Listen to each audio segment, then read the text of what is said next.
Good afternoon, everyone. If I could ask the boys and girls making the first Holy Communion to just please stand for just a moment. Don't they look amazing? Aren't they amazing? Congratulations.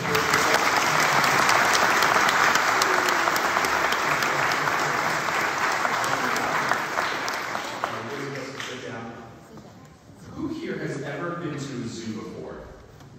Okay, a few of you. What might be some animals that you might find at a zoo? A giraffe. Really, really tall. Nice. A lion. A lion. Ooh, that's a fierce one. A lion. A crocodile. A crocodile. Okay. All right. Yes? A monkey. A monkey. An elephant.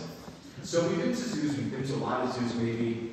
Growing up, when I was your age, I lived right by probably the most famous zoo in all of New York State.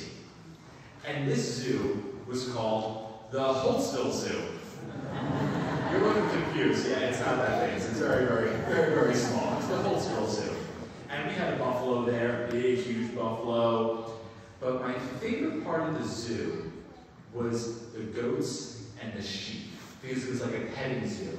So you were able to feed the animals. Have you ever done that before? Feed the animals? So what happens? So you put the quarter in the machine, and like all that stuff comes out, like the grain and whatever comes out. And what do you do with that? Do you just throw it up in the air?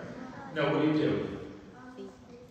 You feed to the animals, and the sheep and the goats, they kind of run up to the fence, and maybe they'll stick your head in the fence. And how do you put out your hand to feed the animals? What do?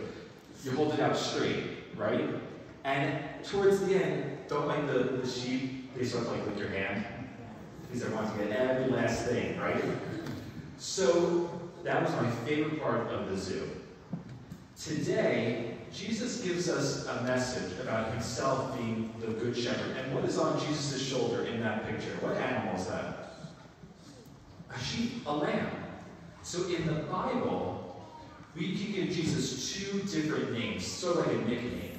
We call Jesus the Lamb of God, and that's kind of connected to what you're going to be receiving in a few minutes, Holy Communion. But we also call Jesus the Good Shepherd. And so there's not many shepherds here on Long Island anymore. There's not too many shepherds, but a shepherd is a leader. A shepherd is a leader. Who might be a leader at your school? Who is a leader at your school? Your teacher. Who else is a leader at your school? The principal. So the principal and the teachers are leaders at your school. Who is a leader at your house? At home? Dad? Who else? So your parents are leaders at home. Good answers, very good answers. Who is a leader of this church? Who's that guy sitting in that chair right over there? The priest, Father Frank, is the leader of this church. He's the pastor.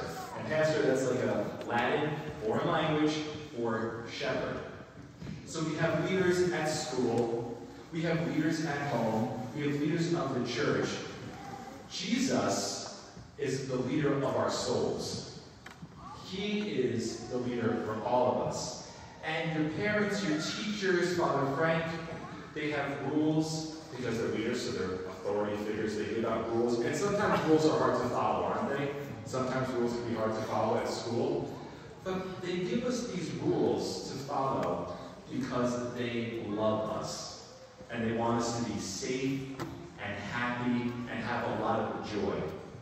So those leaders are your parents, grandparents, maybe a nice aunt, uncle, your teachers, principal, Father Frank.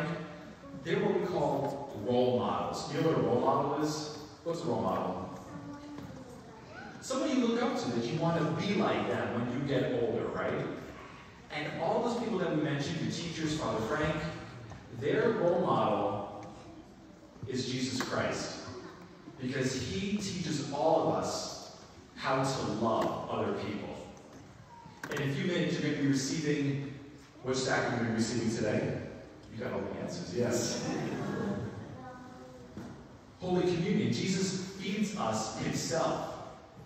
So he's the shepherd giving us food for our souls, so we can be more and more like him each and every day. Your parents, your teachers, Father Frank, this is their role model that they follow. because he gives us everything that we need. He gives us food, he teaches us with his words and his actions.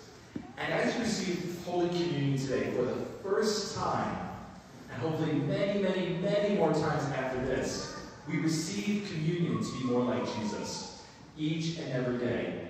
Because one day, many, many years from now, you boys and girls are going to grow up, get married, have families, and pretty soon you'll be a shepherd for your children, for your kids. And they're going to be looking up to you. It's a little scary, I know. It's far, far off. But guess what? You're a leader right now in your school, with your friends. And this is who we follow. This is who we follow, because he is the perfect leader for all of us. Because he shows us what it means to love other people. Because he gave us everything. When we celebrated a few weeks ago on Easter Sunday, he died on the cross, rose from the dead. He gives us life. And at the end of the gospel, there was a word, there was a phrase, to have life abundantly. He wants us to have the most out of life, to be the happiest, most joyful people ever. And it starts today with your Holy Communion.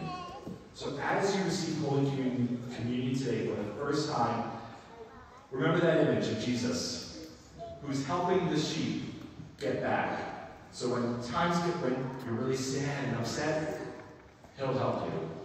And also remember that image of him being the shepherd, of what it means to be a leader and what it means to love. Boys and girls, congratulations on your first Holy Communion today.